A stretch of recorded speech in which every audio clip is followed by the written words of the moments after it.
when you are trying to play in your dreams. That's really funny.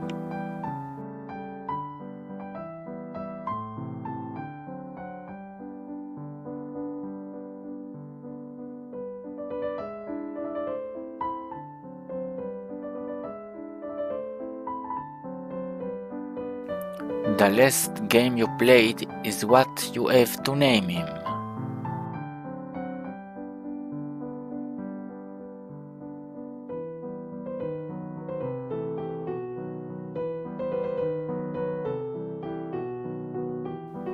When your kid broke something and he tries to lie.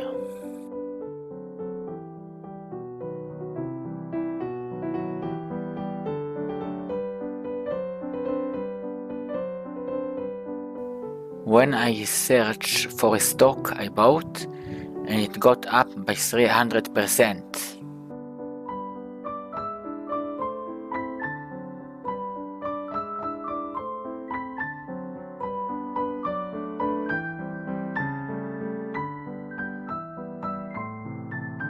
When you are waiting for a stock to hit a specific price and it happens finally.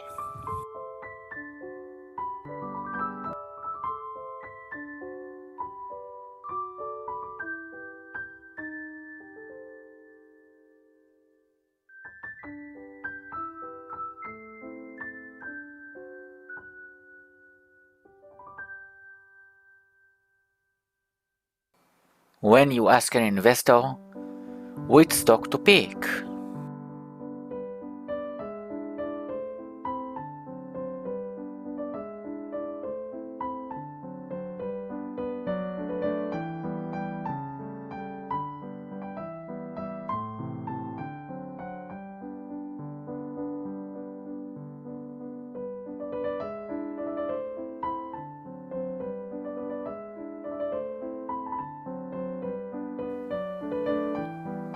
When you expect something to happen in a football game and the result is a draw.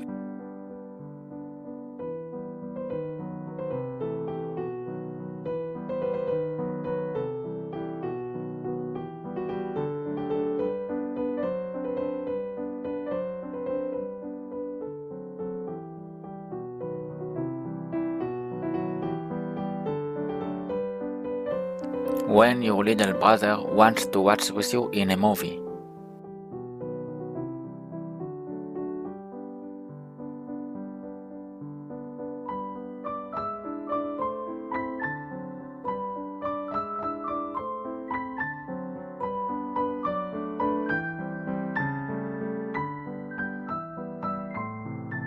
Awake, but at what cost? Trump tweets.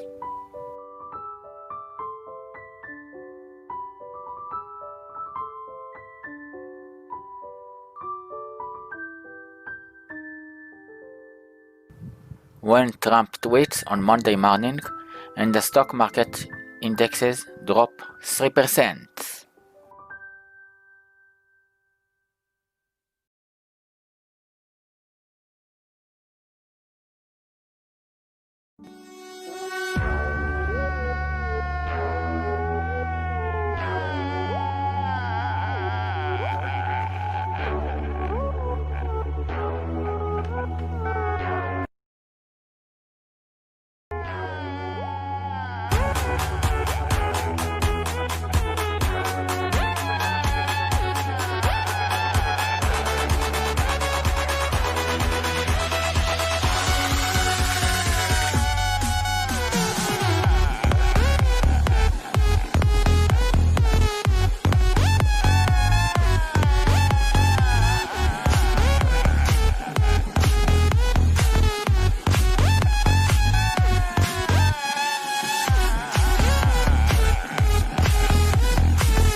Right, let's start off. The Youth Parliament will now consider the first motion of the day, curriculum to prepare us for life.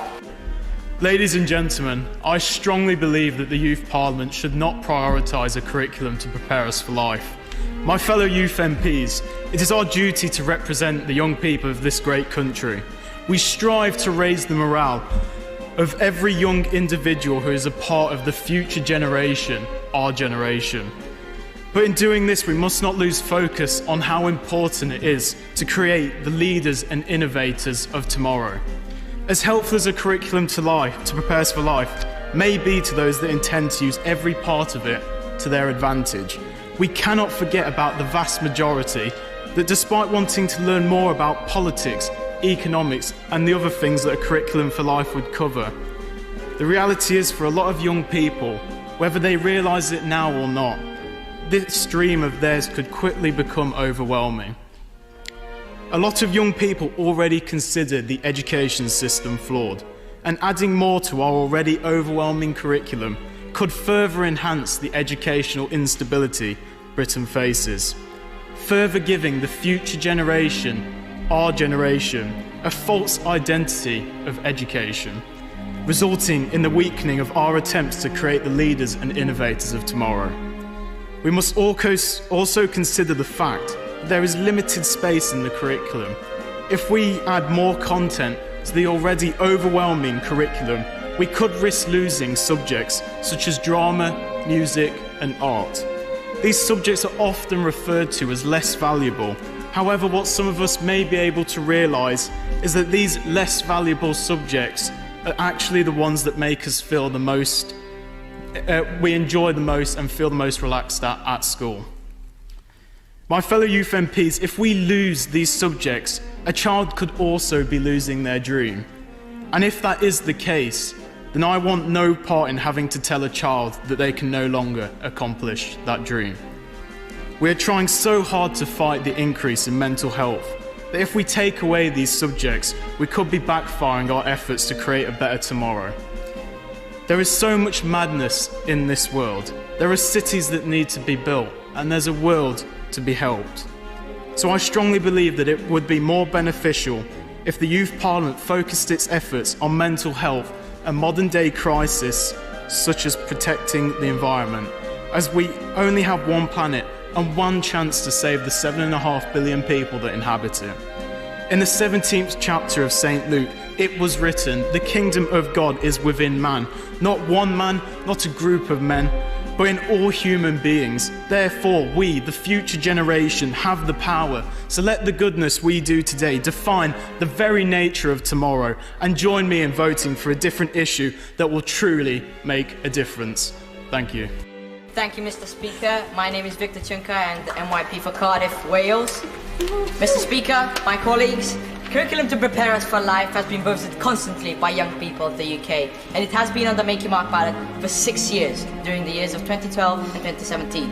It is also found this year with 139,344 votes. A curriculum to prepare us for life is one of the main issues of young people, because young people need to be prepared for life, but educated and have the greatest general culture with them. Focusing on skills in isolation can kill interests in any discipline. Many have been put off by mathematics for life, by endless tasks that did nothing to inspire them. Many have spent years grudgingly practicing for music examinations, only to abandon the instrument altogether once they've made the grade. The real driver of creativity is an appetite for discovery and a passion for the work itself. We want schools and their partners to inspire us and help us make our dreams come true. To do this, we have to overcome a lot and bounce back. Learning, questioning, and research are vital elements of progression. But how does education help one to prepare us for failure? We need to be taught to take risks and that it is okay to fail sometimes. As Winston Churchill once said, success is not final, failure is not fatal. It is the courage to continue that counts. We can learn from mistakes more than successes, and we can react to them if we are taught how. Many young people ponder every day and reach these inevitable questions. What is your life plan? What if you wake up tomorrow and have no job? We need to be supported, prepared and not to be depressed, and to know what we have to do. They say Rome wasn't built in a day, but that was too long ago. We need to be able to learn and to be able to create our own Rome, because we are tomorrow's future. As the MYPs, the leading voice of young people's rights in this country, it is not just our responsibility, but once again, it is our duty to vote for a curriculum to prepare us for life. Thank you very much. Thank you, Mr. Speaker. I'm Henry Dean, MYP for the Isles of Scilly. Coming from the Isles of Scilly, me and my peers have been blessed with a great education, but it's not perfect, especially for curriculum. And I'm sure many of the young people from across the country would agree with me. We are not taught core skills in our curriculum. Finance is a huge gap. Martin Lewis, the money-saving expert, said, "As a nation, we've educated our youth into debt, but never about debt. Debt, and money in general, can lead to mental health problems, addiction, and violence, maybe including knife crime." Voting for this motion is like a 3-for-1 offer. No, 4-for-1. Or more, if we take in the wider picture of a good education. We live in a buy now, pay later culture, when it was this, and still is, the philosophy that's contributed hugely to our global environmental problems. So let's not ignore the importance of a good education and vote for our generation to have the best possible future. Thank you.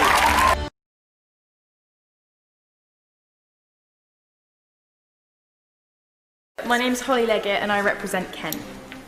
There is no doubt that the lessons young people are taught are outdated and unhelpful.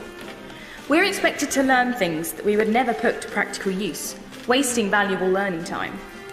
Whilst previously proposed subjects in this matter, such as taxation and finances, are important for our education, what happens to the subjects that are left behind? Events in history that are overlooked also provide valuable life lessons, looking at how we tackle hate crime to ensure that these often catastrophic events do not occur again. Reforming our education would allow students to gain perspective of not just academia, but of valuable life lessons based on both life as an adult, but of the steps taken to achieve social justice throughout history. Thank you.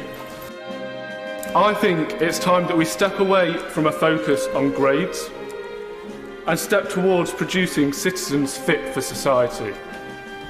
This won't only prepare us for life, but will step us away from the mental health issues raised in other motions. Thank you, Mr. Speaker.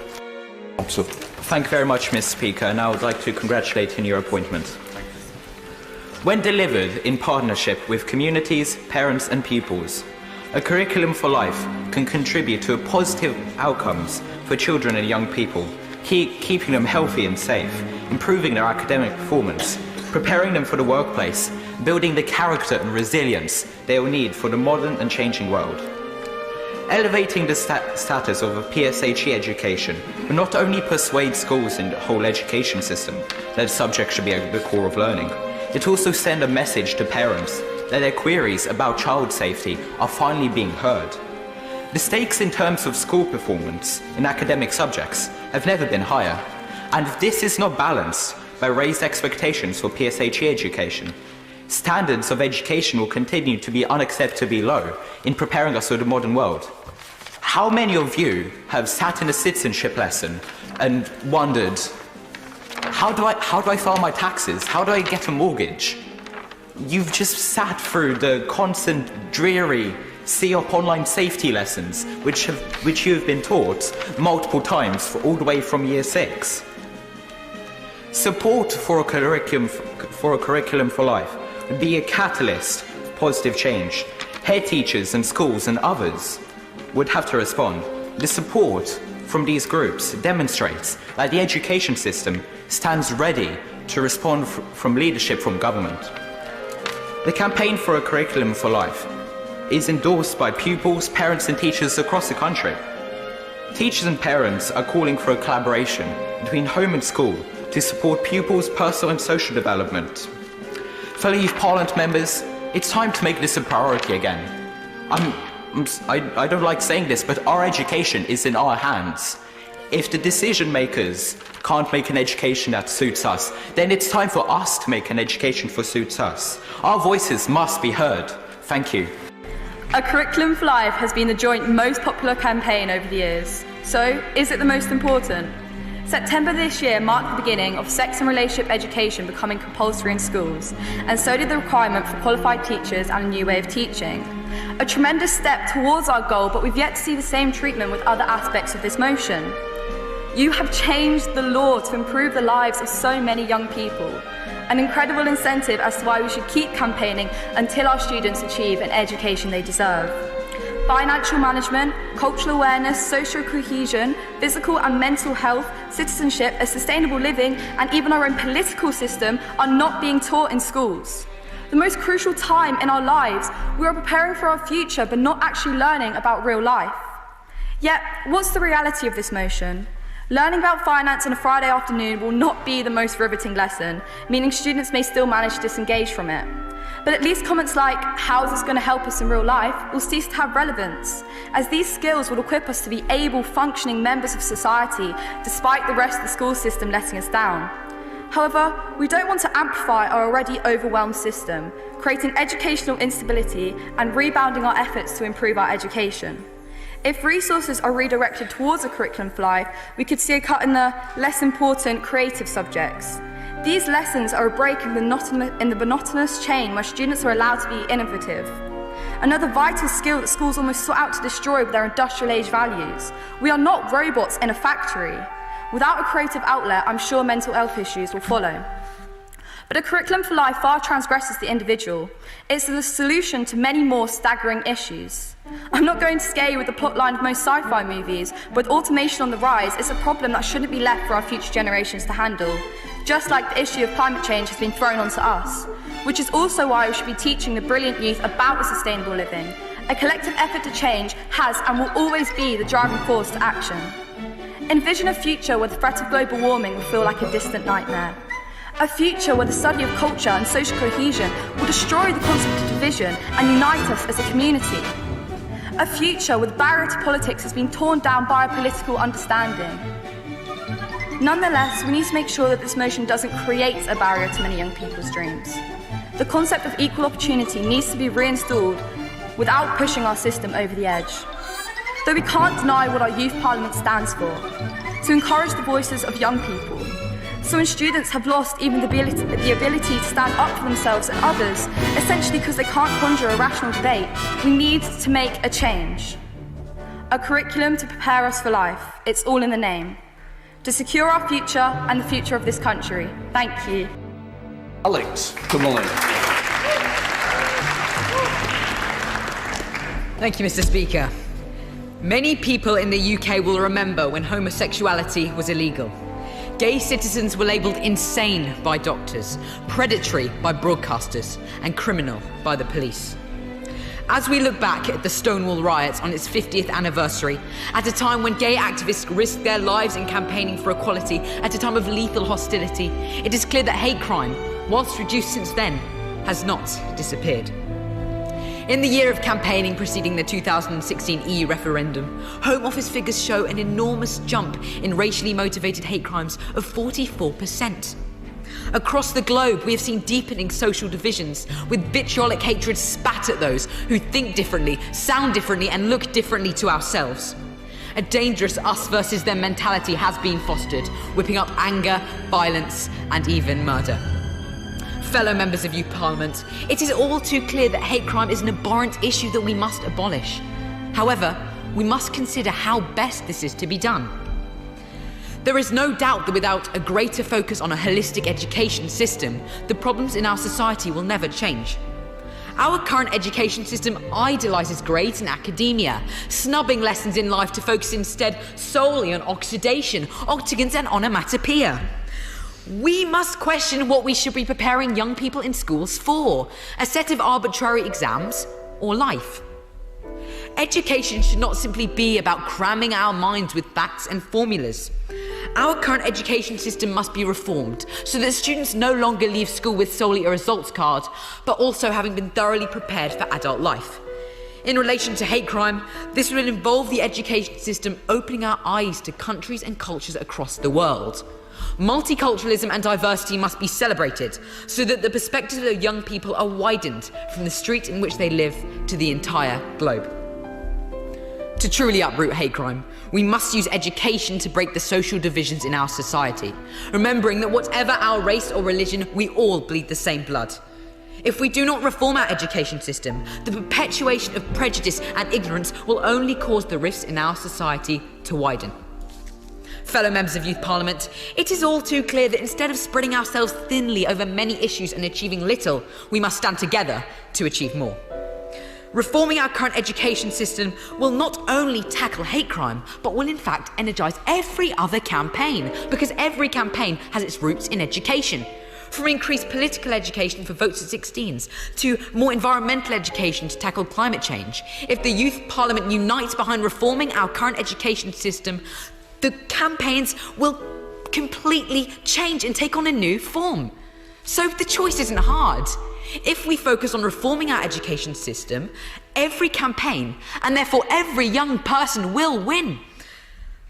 However, education about hate crime will only succeed if our politicians support this. And I fear that the people who need the education most is them. I think it's necessary to reiterate the huge jump in abuse incidents caused by Boris Johnson's comments, showing the impact of language on the real world. Because after the murder of the MP Joe Cox, we are now reverting back to a political discourse that is poisoned with hostility, animosity and brutality. With anti-Semitism and Islamophobia rampant in our two main political parties, it is clear that politicians must not normalise and champion the language of division and death because it has real-world consequences. Our politicians should be saving lives, not endangering them. I plead with our MPs to stop this farce. Both our Parliament and the Youth Parliament must focus on fighting for society, not against it. A vote for tackling hate crime today means nothing without real action. I urge all members of Youth Parliament to focus on reforming our education system, to create a society that is not split into tribal factions, but that allows everyone to coexist together. However you define yourself, male, female, black, white, Christian, Muslim, gay, straight, we are all human, and we must never allow prejudice to get in the way of us moving forward. We must stand together to create a better world. Thank you. This is all for today.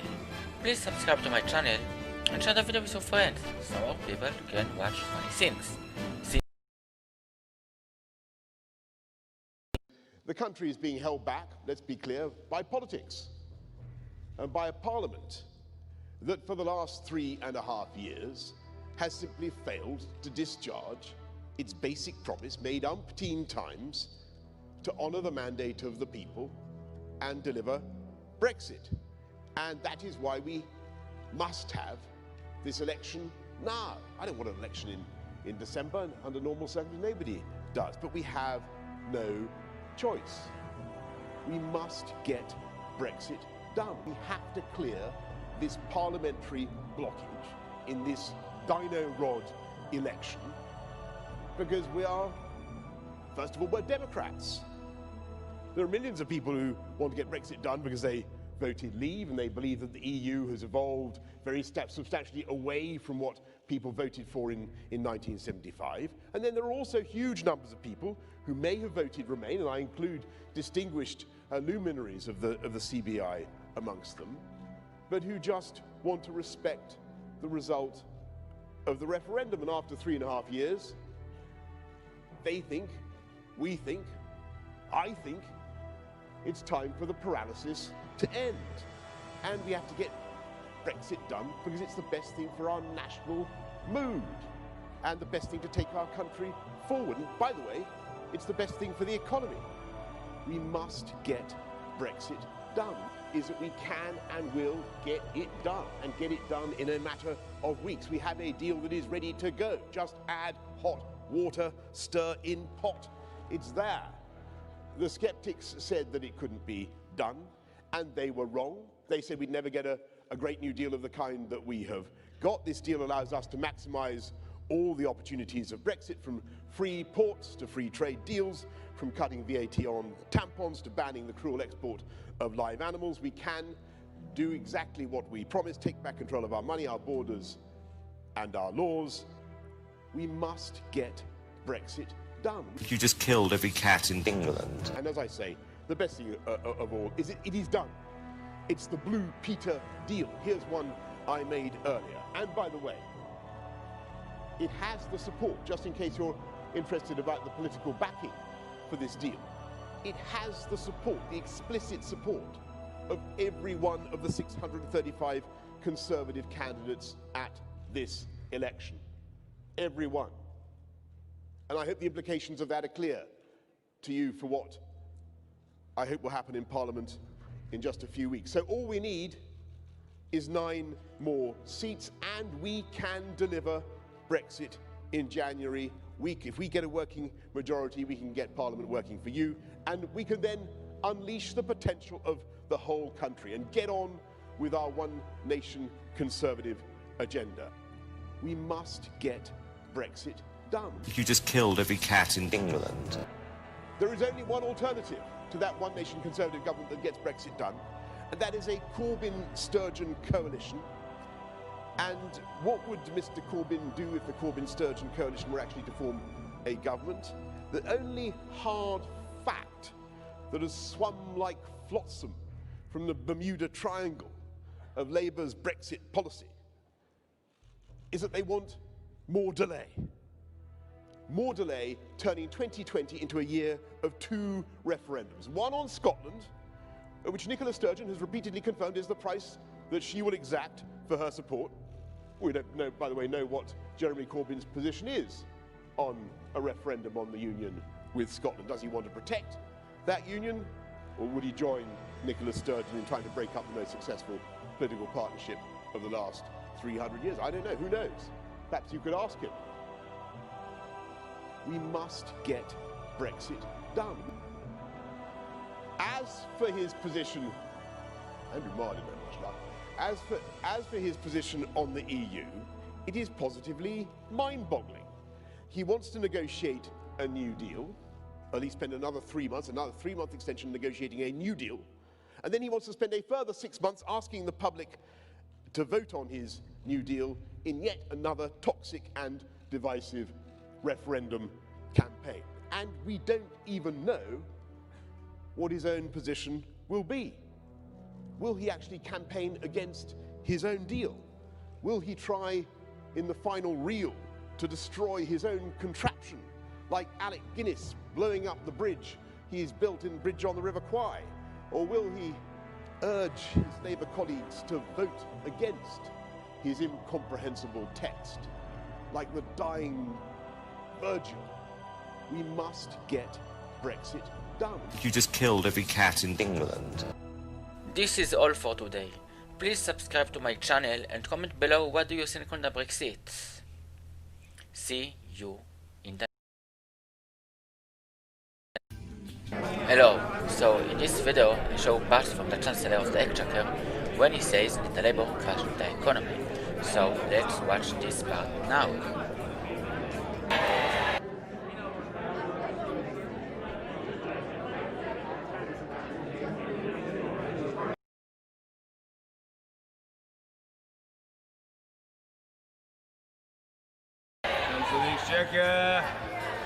Chicken. Mr. Speaker, at least he didn't try to throw a little red book at me this time. So, let's see. The Shadow Chancellor says he attacks the decisions that were made over the last decade to restore the nation's finances. He attacks the free enterprise system, the same free enterprise system that has delivered the prosperity that our nation enjoys. He refuses to recognise the need, understands that a strong economy is absolutely necessary to pay for public services. Now, why have we made these decisions over the last decade that gets us to where we are now, where we can properly end austerity for good? Labour trashed the economy last time it was in power, like it always does. Let's just remember, the Shadow Chancellor talked about cuts that were made to public services over the last decade. Let's just remember what we inherited, the absolute mess that we inherited in 2010. A deficit, 10% of GDP, £150 billion in borrowing in that year, the biggest budget deficit in our peacetime history, the biggest budget deficit of any large industrialised nation. They were borrowing, Mr. Speaker, £5,000 a second. The deepest recession that we had seen in almost 100 years. And, Mr. Speaker, he talked about the bankers. Which government gave us the biggest banking bailout in global history? The last Labour government. That was our inheritance, Mr. Speaker. And it was absolutely clear that had that continued, that unsustainable rate of spending, with no link between what was coming in and what was going out, the country would have gone bankrupt, just like it did with Labour in the past when we had to go cap in hand to the IMF. That is the legacy of every Labour government. It took Conservatives to clear up Labour's mess, bringing the deficit under control, bringing debt under control, to have it falling for the first time in a generation in terms of proportion of national income, reducing taxes for 40 million people, backing millions of businesses, and a jobs miracle. More people employed today in Britain than at any other time in our history, the lowest unemployment rate since 1975. And the Shadow Chancellor talked about the impact on economic growth of our policies. Let me tell him about the impact on economic growth. Since 2010, since Conservatives were back in office, our economy has grown by 18.7%. That is faster than France, faster than Italy, faster than Japan. I'll tell him about the risk to the economy. The only risk to the economy is the Shadow Chancellor, his policies, and the entire party opposite. They have a tax hike, Mr. Speaker, for everyone. They have a tax hike if you happen to own a garden, if you want to give a gift to someone, if you want to go on holiday, if you own a home. Whoever you are, they've got a tax hike for you. They want to raid private pensions. Just this week, we learned more about their plans. They want to confiscate 10% of almost all of our large companies. That's £300 billion they want to confiscate from pensioners from their private plans. Mr. Speaker, they also want to renationalise industries. Seven, 8, 9, I don't know how many industries they want to renationalise. Mr. Speaker, I have to say, I didn't detect many questions, so I'll finish very quickly, because I didn't give an opportunity for members to ask proper questions. The simple truth is, Mr. Speaker, Labour are unfit to govern. They would not deliver Brexit. They would wreck our economy over again, and hard-working families will pay the price, and we will not let it happen. Chris Brown. Instead of wasting £4 billion on no deal, can he just spend some money in the Rhondda, please? Just 2% of that figure would pay for finishing off the Rhondda-Vach Relief Road, rebuilding Llyn-y-Forwyn School, buying new trains which might actually be clean and run on time for the Treherbert line, providing a new home for the Rhondda Sea Cadets, and paying for a new PET-CT scanner for South Wales. Councillor. Mr. Speaker, well, the good news is we don't have to choose between investing in leaving the EU and investing in Rhondda or anywhere else in the country. And the reason is because under the Conservatives, you'll have a strong economy, but if that party was ever in charge, then we wouldn't have the money to invest anywhere. But secondly, in answering his question, he said, how would it help people in such vulnerable positions? What this does today is it underlines the fundamental economic strength, and that will give more confidence, and this means that our economy can continue to grow, continue to generate jobs, and jobs will continue always to be the best sustainable way out of poverty. So, as you see from the video parts, the Labour will not help to the citizens. That's why voting to the Labour might give revolution. This is all for today. There will be a new video on motivation soon. I work on something. Please subscribe to my channel. Ian Blackford! Thank you, Mr. Speaker.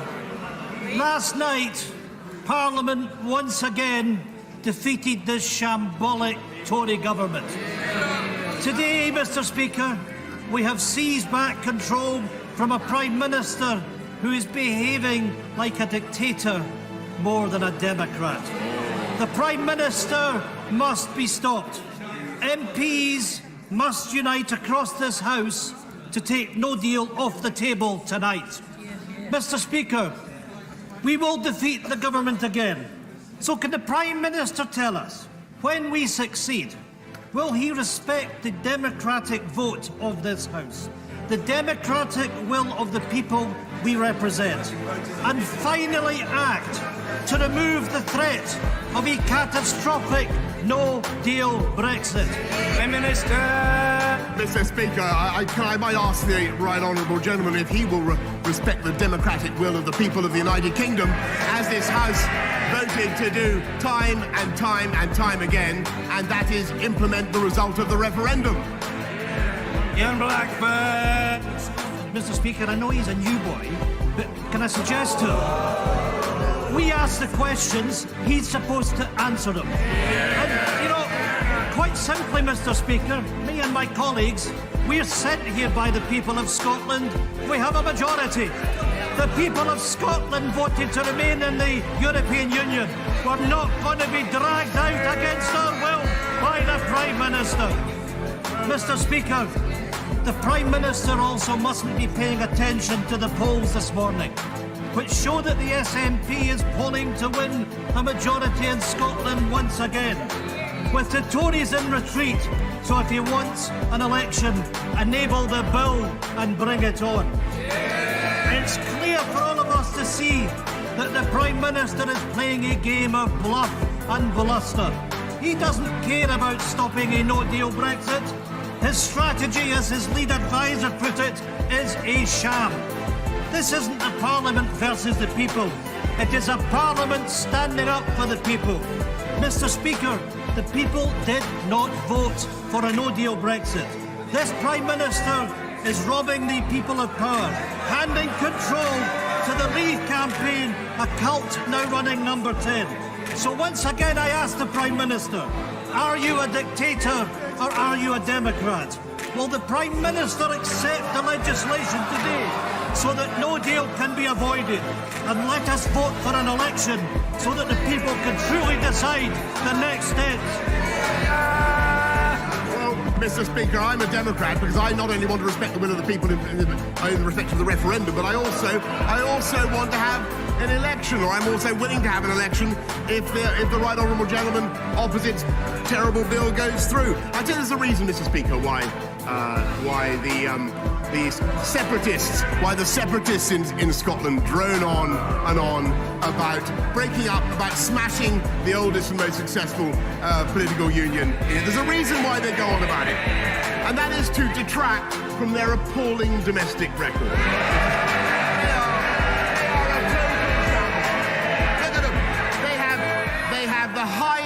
They have the highest taxes anywhere in Europe.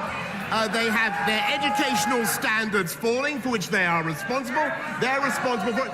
And their signature policy, this is a useful one, their signature policy is to return, after Brexit, to return Scotland to the European Union, complete with the euro and the full panoply of EU laws, and, as I never tire of saying, Mr. Speaker, surrendering Scottish fish just when they've been taken back by this country.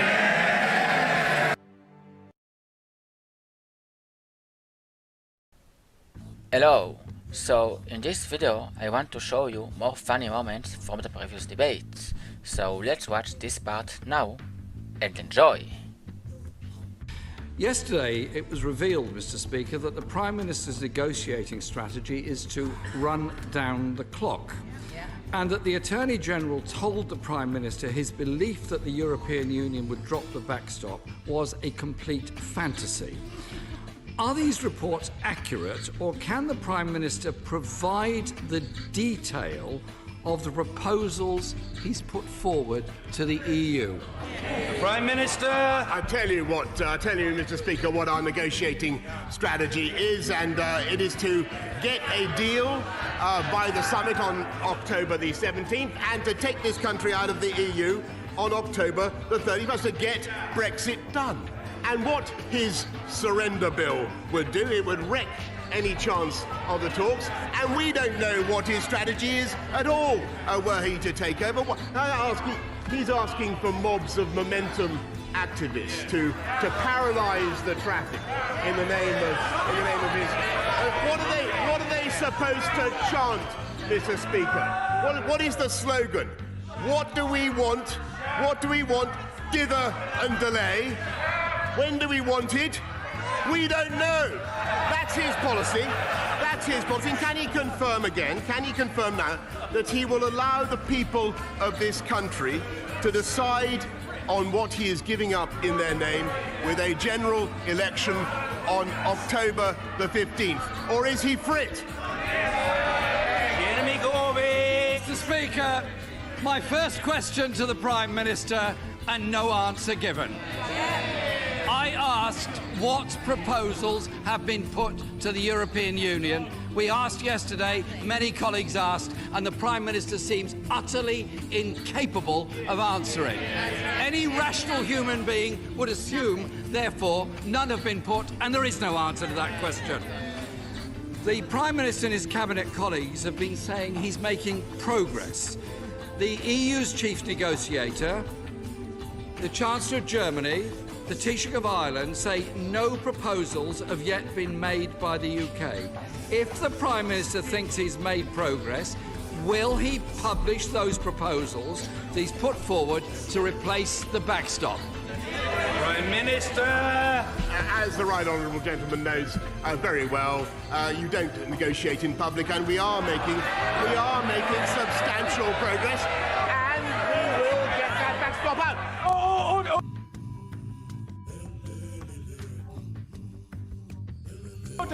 Order, Prime Minister, please, forgive me interrupting.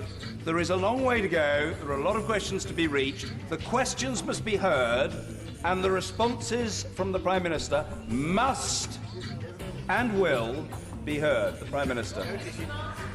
Mr. Speaker, let us be absolutely clear. This government is going to get a deal from our friends in Brussels, and we will get the backstop out.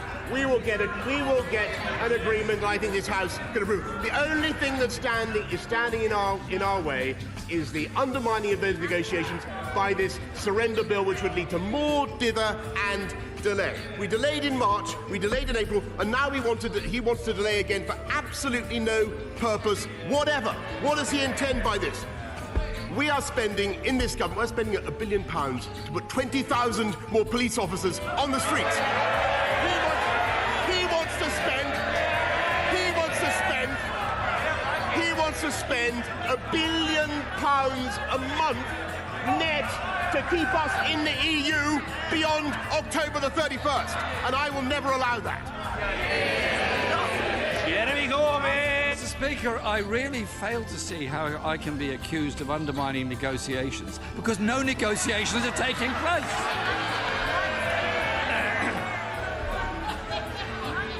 He's been Prime Minister for 6 weeks and he promised to get Brexit sorted. In 6 weeks, he's presented nothing to change the previous Prime Minister's deal, which he twice voted against. These negotiations that he talks about are a sham. All he's doing is running down the clock. At the weekend, the Chancellor of the Duchy of Lancaster said food prices will go up under no deal. Will the Prime Minister publish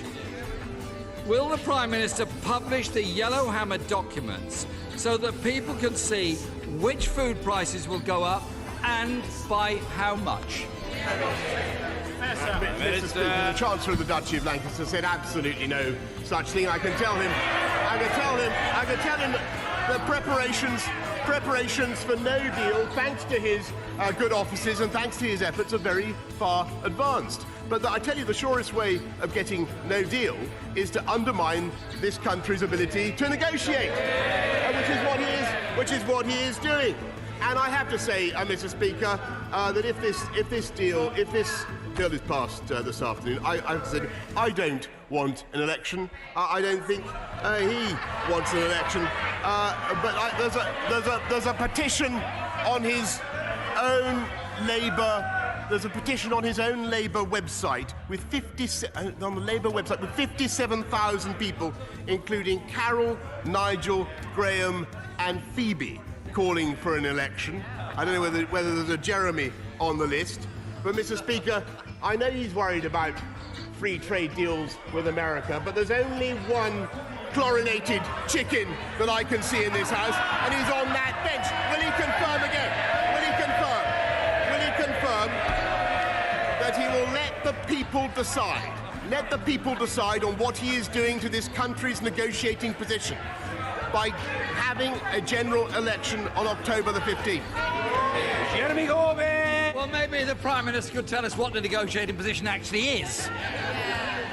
And since the question I asked, the Prime Minister may have forgotten it in his rather lengthy peroration there, that the British Retail Consortium said, and I quote, that it was categorically untrue when the Chancellor of the Duchy of Lancaster denied there would be shortages of fresh food. Mr. Speaker, I hope no more young female staff are going to be frog-marched out of Downing Street.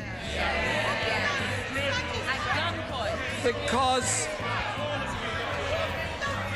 there was another government leak at the weekend concerning, Mr. Speaker, there was another government leak at the weekend concerning disruption of our ports.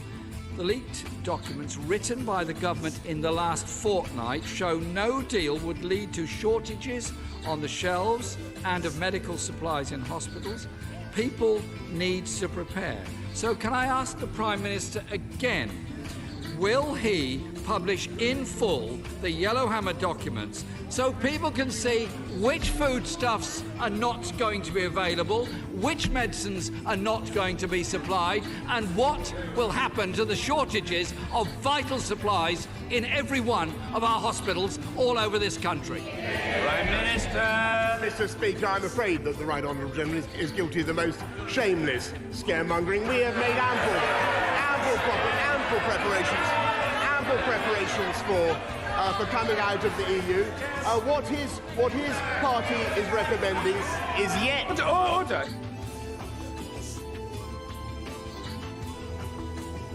It's order! Order! It's very difficult to hear the responses from the Prime Minister. Members must calm themselves. There is a long way to go. The Prime Minister.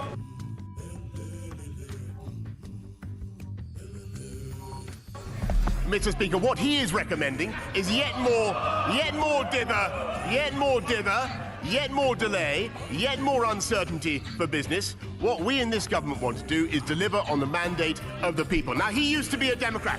He used to believe in upholding the referendum result. Can he say now whether he would vote in favour of leave or remain? And can he say now whether he's in favour of a second referendum or not? Jeremy Corbyn!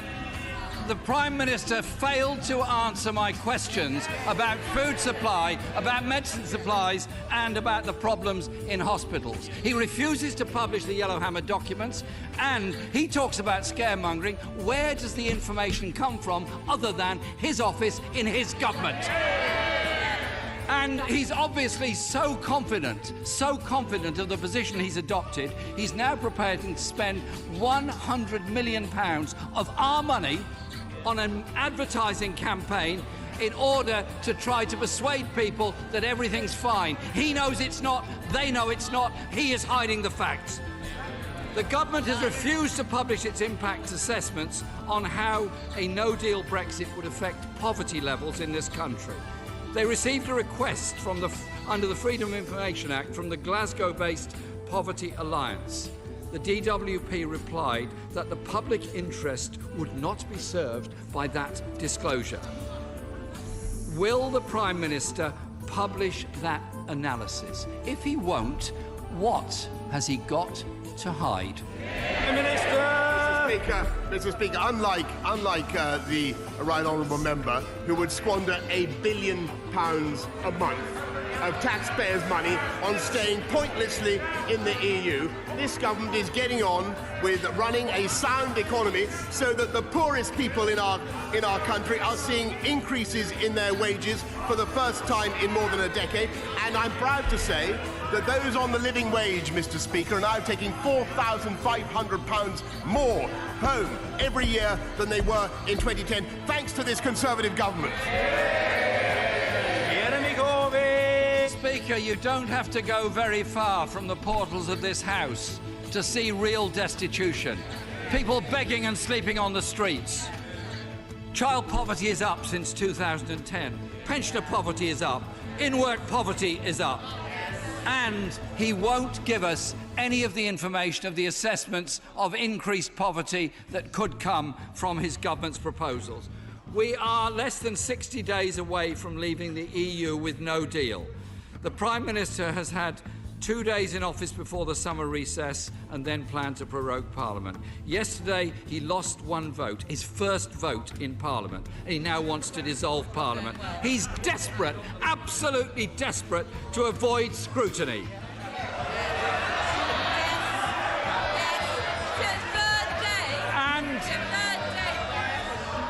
In his third day in office, after 5 questions from me, we haven't had an answer to any of them. I can see why he's desperate to avoid scrutiny. He has no plan to get a new deal, no plan, no authority, and no majority. If he... Mr. Speaker...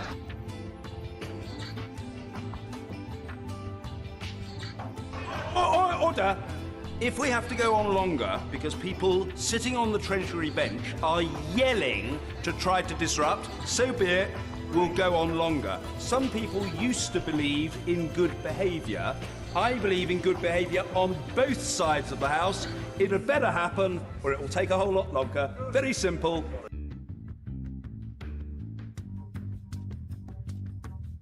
Jeremy Corbyn. Thank you, Mr. Speaker. If the Prime Minister does to the country what he's done to his party in the past 24 hours, I think a lot of people have a great deal to fear from his incompetence, his vacillation, and his refusal to publish known facts that are known to him about the effects of a no-deal Brexit.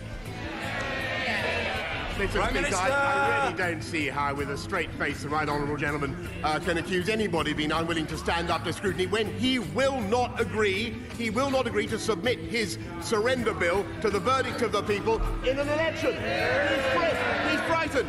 And Mr. Speaker, he makes a contrast. He makes a contrast between this government and his own proposals. The contrast could not be clearer. He thinks we think that the friends of this country are to be found in Paris and in Berlin and in the White House, and he thinks that they're in the Kremlin and in Tehran and in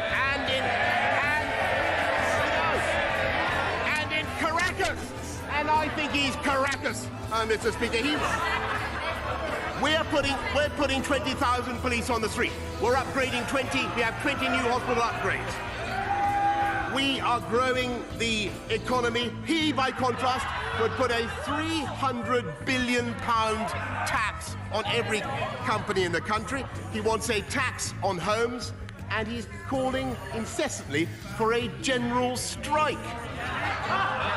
The Shadow Education Secretary says that their economic policy is, and I quote, Mr. Speaker, by your leave, shit or bust. I say it's both. I say it's both, Mr. Speaker. What this country needs is sensible, moderate, progressive, Conservative government, and to take this country out of the EU on October the 31st, and that is what we are going to deliver. This is all for today. Please subscribe to my channel and comment below and give a like to the video so more people will see it. See you in the next video. Members must calm themselves. There is a long way to go. There will be more. There will indeed be more.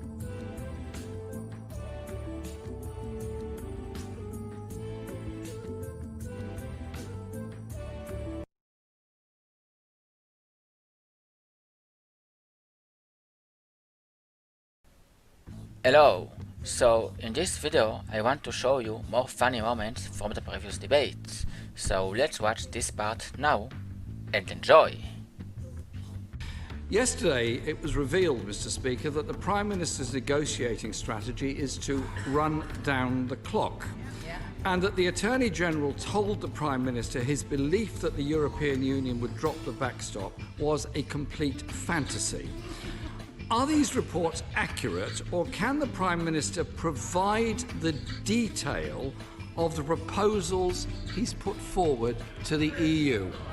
Prime Minister! I tell you, Mr. Speaker, what our negotiating strategy is, and it is to get a deal by the summit on October the 17th, and to take this country out of the EU on October the 31st, to get Brexit done.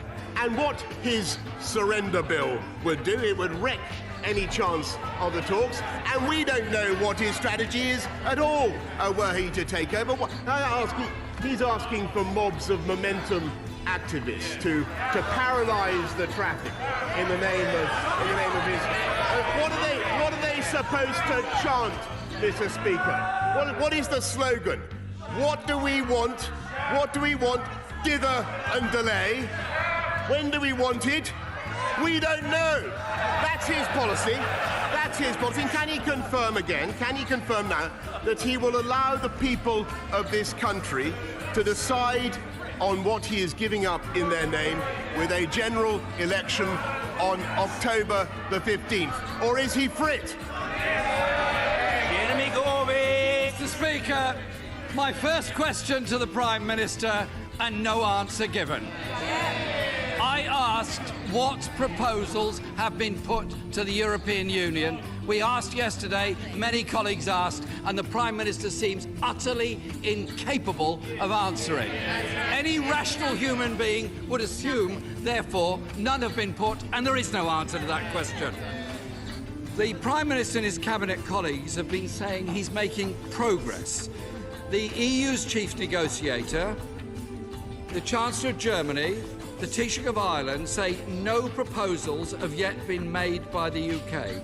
If the Prime Minister thinks he's made progress, will he publish those proposals that he's put forward to replace the backstop?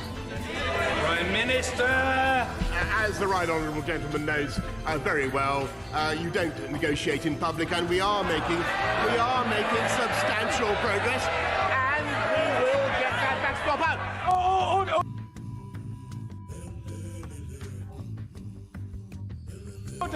Order, Prime Minister, please. Please, forgive me interrupting. There is a long way to go. There are a lot of questions to be reached. The questions must be heard, and the response.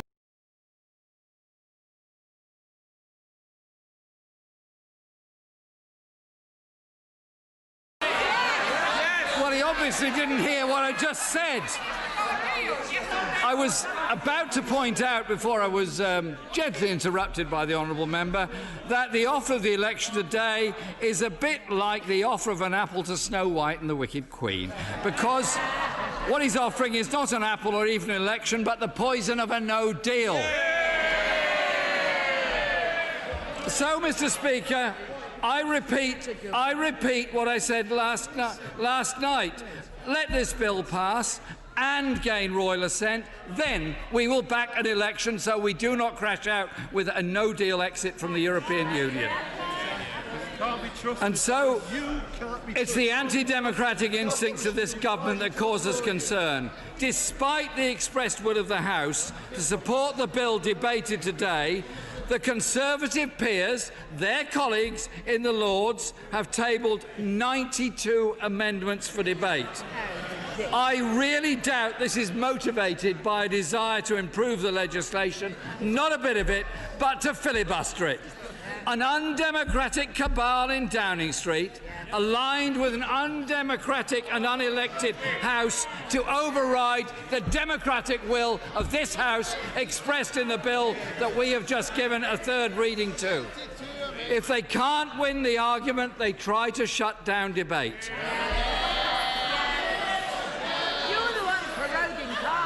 We had the Prime Minister deciding to prorogue Parliament in August, and today he wants to dissolve Parliament to shut down scrutiny.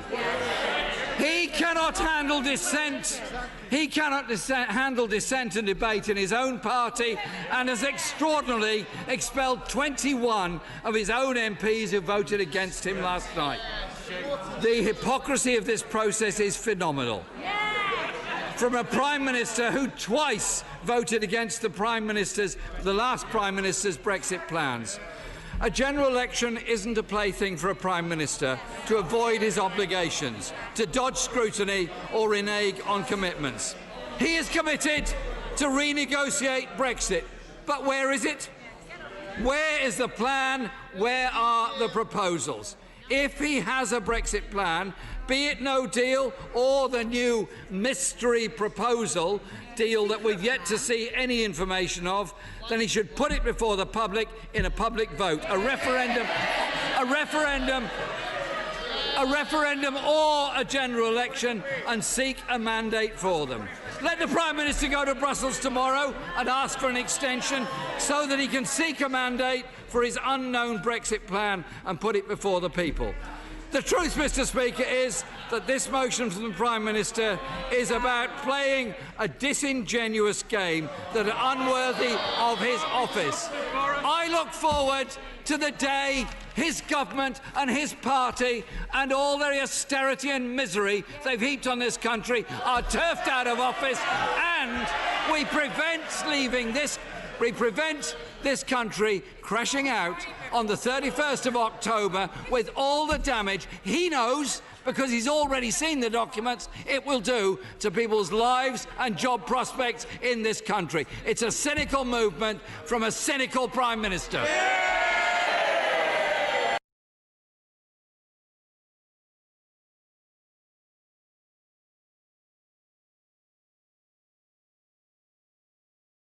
Hello. In this part I show some facts on the Brexit by Boris Johnson. Let's watch it and enjoy. Order. Statement. The Prime Minister. Thank you, Mr. Speaker. Thank you, Mr. Speaker. They want a change, Mr. Speaker. They want a change of government, Mr. Speaker. Let them have an election. Now, with your permission, I shall make a statement on yesterday's Supreme Court. There'll be ample opportunity for everybody who wants to question the Prime Minister in conformity with usual practice to do so, but the statement must and will be heard. The Prime Minister. Thank you, Mr. Speaker. With your permission, I shall make a statement on yesterday's Supreme Court verdict and the way forward for this paralysed Parliament. 3 years ago, more people voted to leave the European Union than have ever voted for any party or proposition in our history. Politicians of all parties promised the public that they would honour the result. Sadly, many have since done all they could to abandon those promises and to overturn that democratic vote. And after 3 years of dither and delay that left this country at risk of being locked forever in the orbit of the EU, this government that I lead has been trying truly to get us out. And most people, indeed most supporters of the party opposite, regardless of how they voted 3 years ago, think the referendum must be respected. They want Brexit done. I want Brexit done, and people want us out on October the 31st with a new deal if possible, but without one if necessary. Now, 64 days ago, I was told that Brussels would never reopen the withdrawal agreement. We are now discussing a reopened withdrawal agreement in the negotiations. I was told that Brussels would never consider alternatives to the backstop, the trap that keeps the UK effectively in the EU but with no say. We're now discussing those alternatives in the negotiations. I was told Brussels would never consider arrangements that were not permanent. We're now discussing in the negotiations an arrangement that works on the principle of consent and is not permanent. I was told there was no chance of a new deal. But we are discussing a new deal. And this is in spite of the best efforts of the party opposite and this Parliament to wreck our negotiations by their attempts to take no deal off the table. The truth is that the majority in this Parliament, the majority opposite, are not opposed to the so-called no deal. This Parliament does not want Brexit to happen at all. And many of those who voted for the Surrender Act a few weeks ago said then that their intention was to stop a no-deal Brexit. They have said every day since that Parliament must vote against any deal at all. I think the people of this country can see very clearly what is going on. The people at home know that this... Order! I can... Order! People are gesticulating wildly. I can scarcely hear the Prime Minister myself, and I wish to hear the statement, as other colleagues should also do. The Prime Minister... The people of this country can see perfectly clearly what is going on. They know that Parliament does not want to honour its promises to respect the referendum. The people at home know that this Parliament will keep delaying, it will keep sabotaging the negotiations because they don't want a deal. Mr. Speaker, the truth is that members opposite are living in a fantasy world.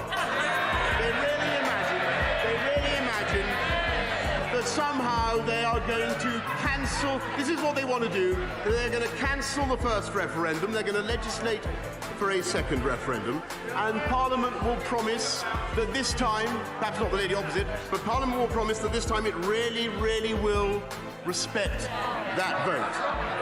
And they think that the public will therefore vote to remain, and everybody will forget the last few years. Mr. Speaker, I have to say I think that is an extraordinary delusion and a fantasy even greater than the communist fantasies peddled by the Leader of the Opposition. It will not happen. The public don't want another referendum. What they want and what they demand is that we honour the promise we made to the voters to respect the first referendum. And they also want us to move on, to put Brexit behind us and focus on the NHS, on violent crime, and on cutting the cost of living. And that is why I brought forward a Queen's speech. This government intends to present a programme for life after Brexit. But some members of this House could not stand that either. Instead of facing the voters, the opposition turned tail and fled from an election. Instead of deciding to let the voters decide, they ran to the courts instead. And despite the fact that I followed the exact same process as my predecessors in calling a Queen's speech, the Supreme Court was asked to intervene in this process for the first time ever, and it is absolutely no disrespect to the judiciary to say I think the court was wrong to pronounce on what is essentially a political question at a time. This is all for today. What do you think on the Brexit now? They will live with a deal, or an extension, or a no deal? Okay, your last question. Thank you. Governor Powell, this morning, again, you were mocked by President Trump in a tweet. Do you find the constant criticism from the President, does that make your job easier or more difficult? And how do you manage to tune this out? So we're completely and totally focused on our jobs. I think, just to understand, I feel like the Fed's a very important American institution. The things we do affect people's lives, and we're going to focus on using our tools to do the best job we can to achieve the goals that Congress has given us under the law. That's all we're going to focus on. We don't get involved in other things like that, so that's our entire and total focus. Wonderful. In you we trust. Thank you. Thank you. Thank you, Martin.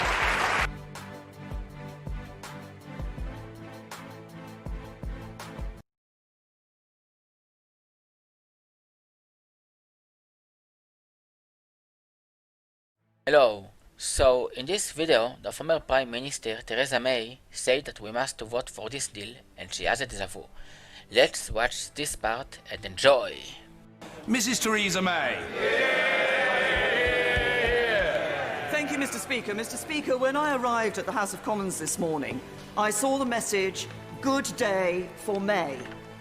I thought that perhaps consensus had come across the whole of the House and that it had already been decided that this deal would be supported by the House tonight. Unfortunately, my view on that was premature, and I think only premature.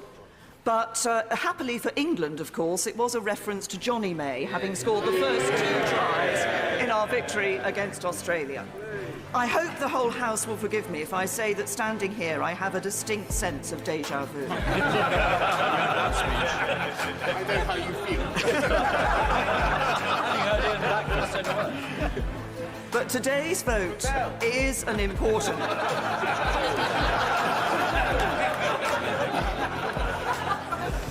Well, I intend to rebel against all of those who don't want to vote to deliver Brexit. Mr. Speaker, today's vote is important. The eyes of the country, no, actually the eyes of the wider world are upon us today. And every member in this House has a responsibility in the decision that they will take to determine on whether or not they are going to put the national interest first, and not just an ideological or a single issue or a party political interest, but the full wider interests of our constituents.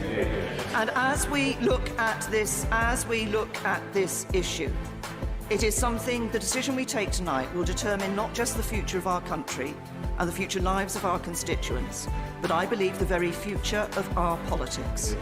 Because we have today to take a key decision, and it's simple. Do we want to deliver Brexit? Do we want to deliver on the result of the referendum in 2016? Well, we know the views of the Scottish Nationalist Party. They reject results of referendum. They had a referendum to stay.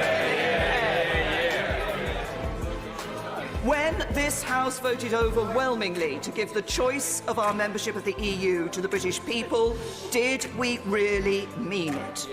When we voted to trigger Article 50, did we really mean it? When the 2 main parties represented in this House stood on manifestos in the 2017 general election to deliver Brexit, did we really mean it? I think there can only be one answer to that, and that is yes, we did mean it. Yes, we keep faith with the British people. Yes, we want to deliver Brexit. Because if the Right Honourable Lady will just wait for a minute. Because if this Parliament did not mean it, then it is guilty of the most egregious con trick on the British people. There have been many views across this House. I want to say simply to some of the groups involved. There are those, some of whom believe passionately and have believed for some time, others who've come to this more lately, that there should be a second referendum. I say simply this, you cannot have a second referendum simply because some people don't agree with the result of the first. And I don't like... No, there are many people who want to speak, so I'm going to carry on. I've taken many interventions and questions across this House over time. None have been worth I don't like referenda, but I think that if you have one, you should abide by the result that people have given you. Then there is the Labour Party front bench, and I've heard much from the Labour Party front bench over the last 3 years about the importance of protecting jobs, of protecting manufacturing, of protecting people's livelihoods. If they really meant that, they would have voted for the deal earlier in this year. And now is their chance to show whether they really care about people by voting for this deal tonight in this afternoon, I hope, Mr. Speaker, in this House of Commons.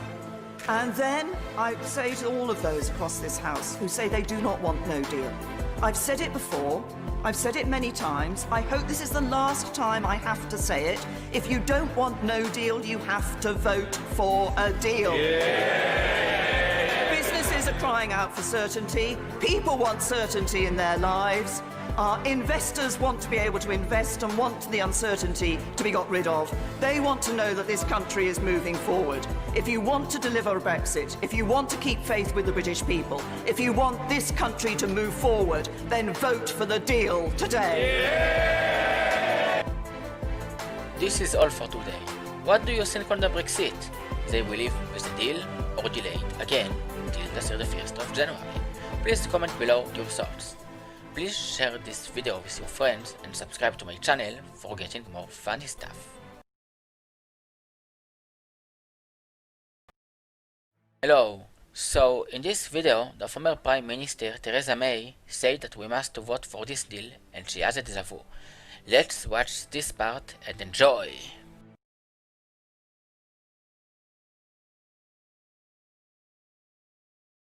Mrs. Theresa. Hello, so in this video the former Prime Minister Theresa May said that we must vote.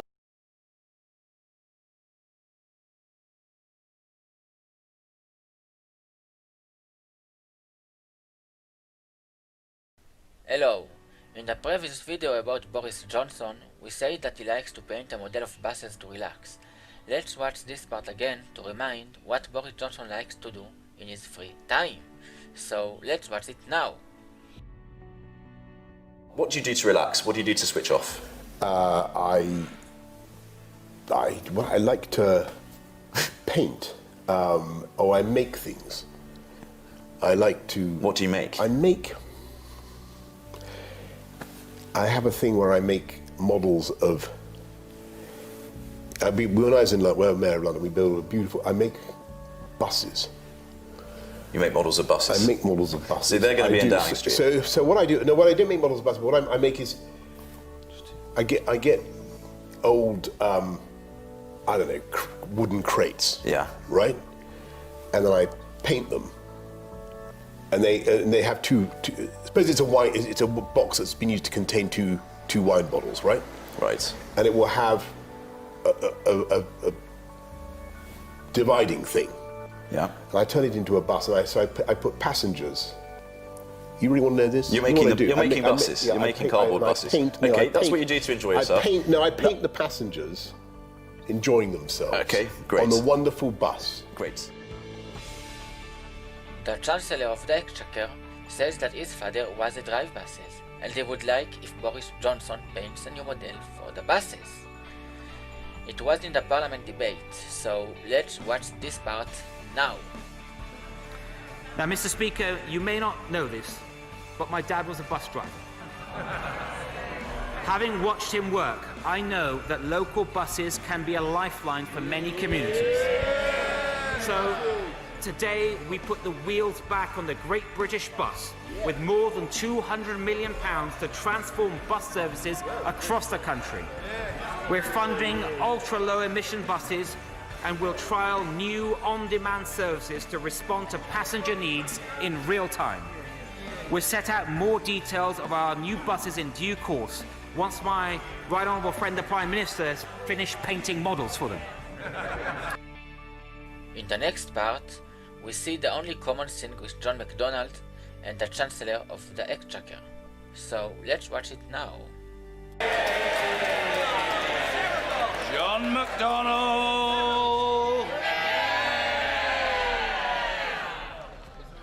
Mr. Speaker, can I welcome the Chancellor to his new job?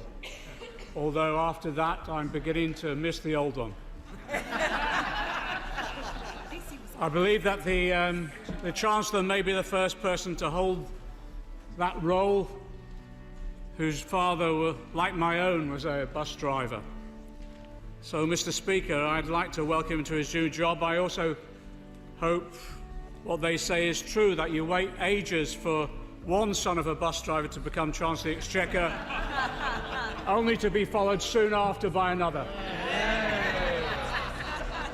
Mr. Speaker, I'm afraid that's probably the end of what the Chancellor and I have in common. Members must calm themselves. There is a long way to go.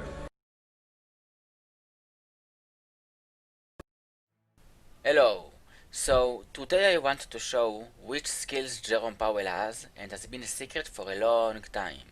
And I want to show two parts where Mario Draghi say that he likes what he does. So now let's watch a part where Jerome Powell says that he can spell any word in reverse. So let's watch the first part and enjoy. Now, speaking of Latin and interesting use of language, you have a skill that you have perfected since college, which is you can take a word and pronounce it backwards. So like take Rubinstein, you can say that backwards, is that right?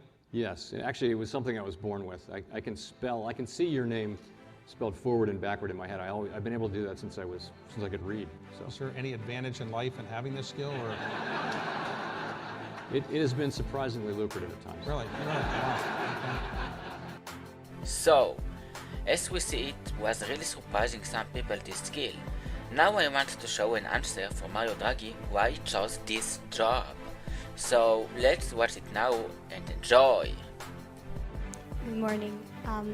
We would like to know if you enjoy what you do for a living and if it is very stressful to govern the ECB. Thank you.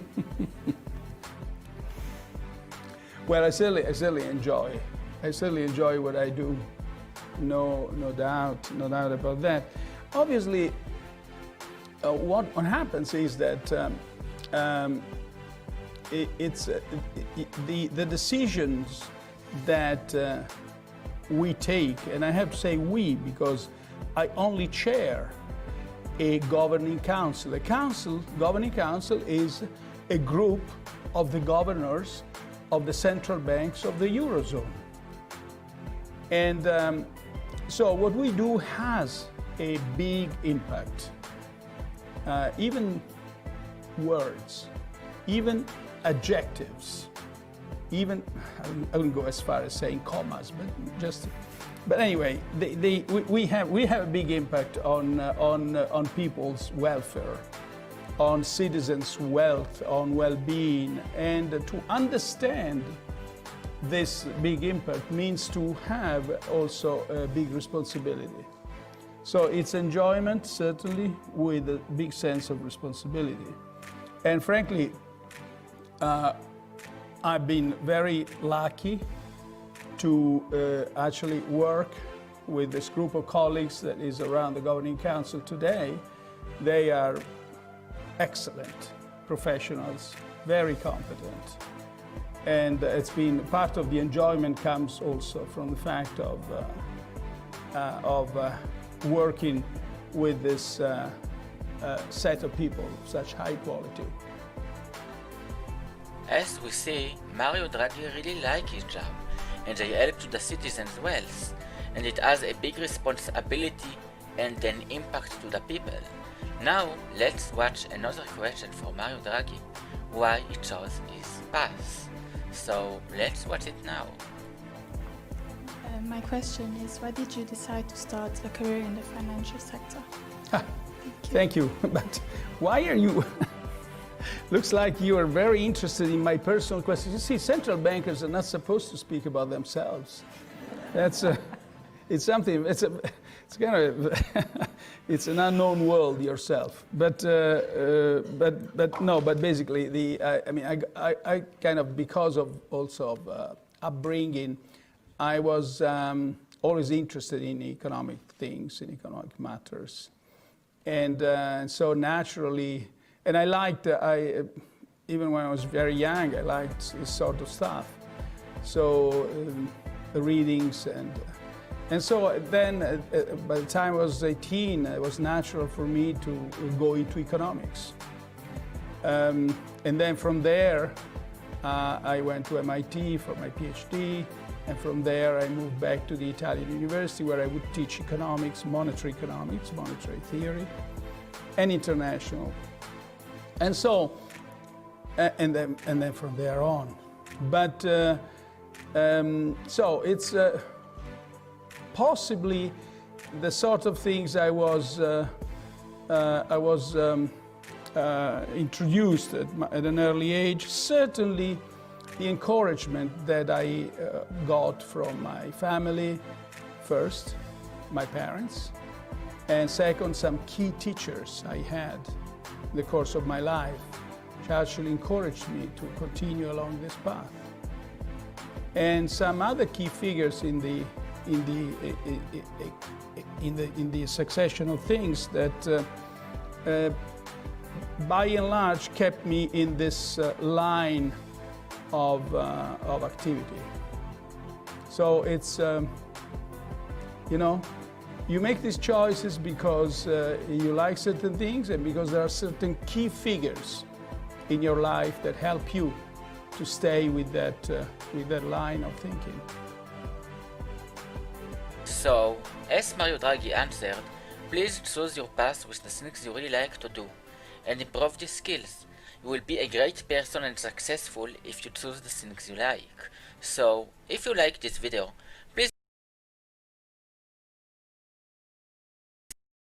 Why do you say that investing isn't risky? Well, there is always risk when you invest, but it doesn't mean you have to be risky. You don't have to be a risky investor. When you drive your car, there is risk, right? Well, yeah, but you don't have to be a risky driver. If you take a few lessons, practice, take it slow, you'll be a very good investor. There's always risk, but you won't be risky. Oh, I see. 120% for a loan?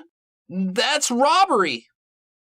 Well, maybe, but the loan rate doesn't matter if your return on investment is high enough. Take a look at the return, not the rate of interest. But it's 120%!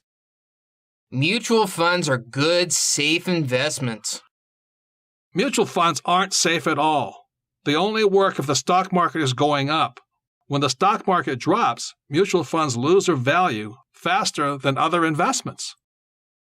I don't know. Taking out loans and borrowing money seems kind of dangerous. Borrowing money isn't dangerous. It's what you do with the money that's dangerous.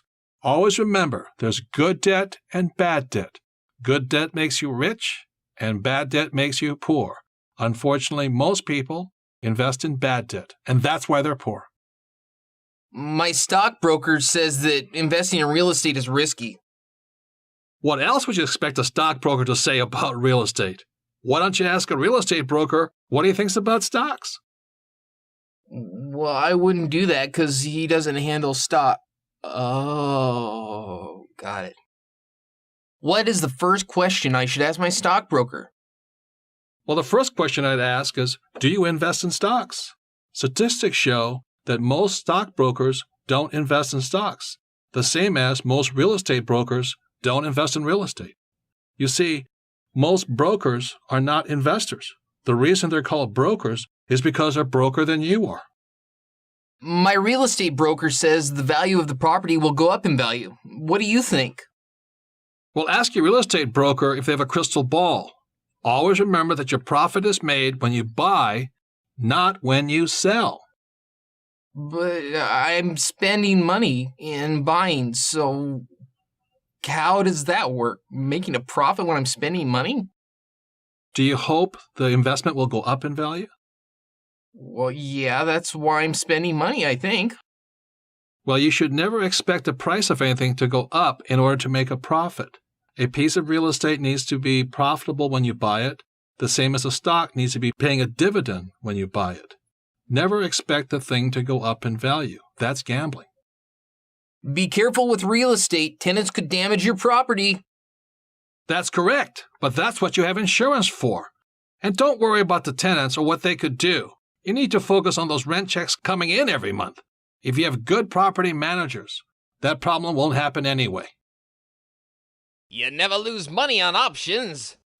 Well, yes, you can.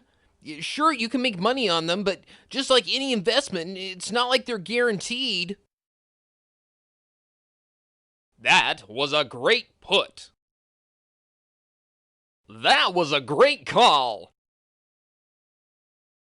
Options can be great.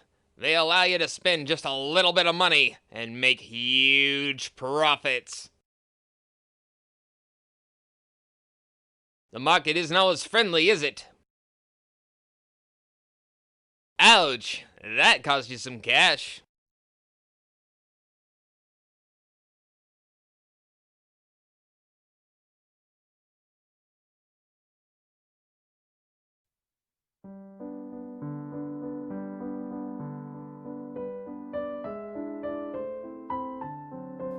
When you are trying to play in your dreams.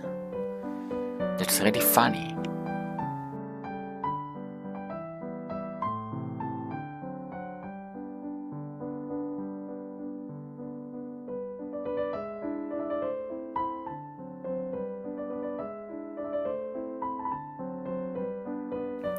The last game you played is what you have to name him.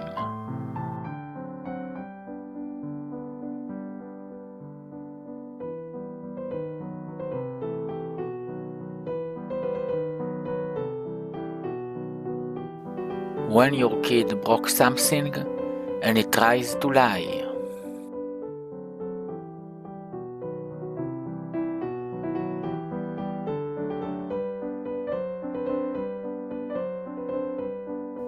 When I searched for a stock I bought and it got up by 300%.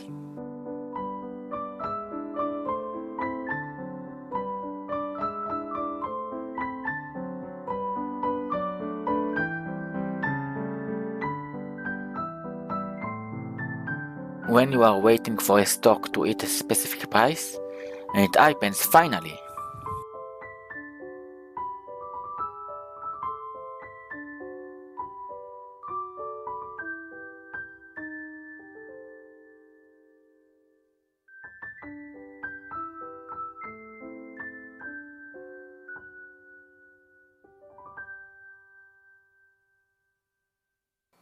When you ask an investor which stock to pick.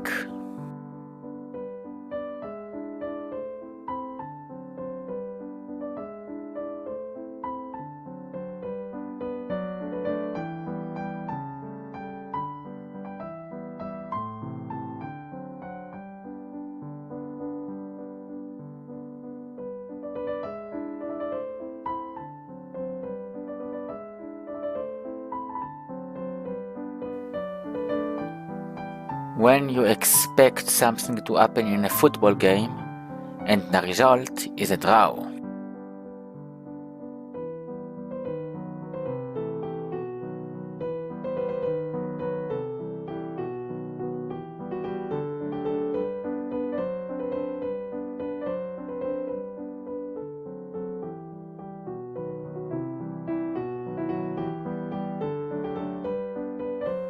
When your little brother wants to watch with you in a movie.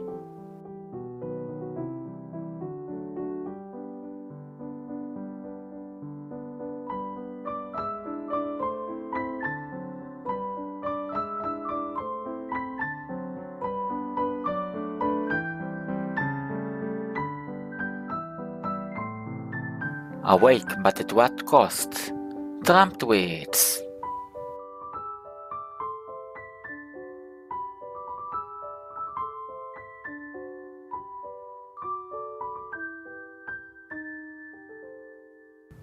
When Trump tweets on Monday morning and the stock market indexes drop 3%.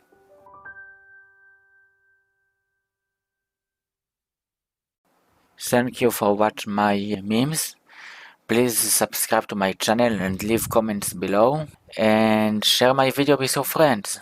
Thank you very much and see you in the next video.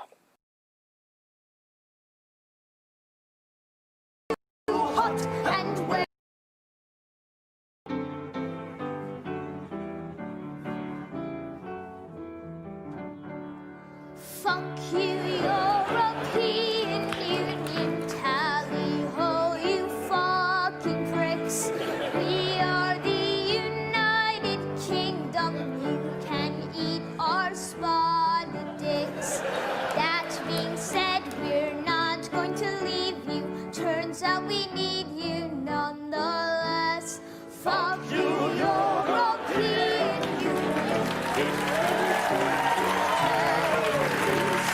Poland is depressing, and there's vampires in Romania. Spain is far too hot, and where the fuck is Lithuania? To be fair, Slovenia is lovely. We're only kidding, it sucks too. But we must admit, without these countries, we'd be really screwed. Fuck the European Union, even though we must admit we would all be batshit crazy if we vote for leaving it. We would all be batshit crazy if we vote for leaving it.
Hello! So today I decided to explain what I have done in the last days. Some days ago a friend of mine told me that there is a company that gives me to trade on $100,000. So I decided to take the trial test for $50,000 for free. It's a good way to practice, but I will take later the real test. If I lose more than $5,000 during the 14 days, I fail the test. I must earn $2,500 to pass the test, and I need to trade at least 5 trading days. Now you are asking yourself why people will give you the money. Because sometimes you don't have enough capital to do a lot of money with your skills, and if you can manage risks properly, you will do a better job. My goal with this video is to tell my viewers that I decided to take the challenge and I will have 14 days to earn $2,500 on $50,000. And I will summarize the challenge in other videos in the next days, like in reality show. So tell me in comments what do you think, and please subscribe to my channel, it means a lot to me and make my channel more popular. Thank you very much and see you in the next video.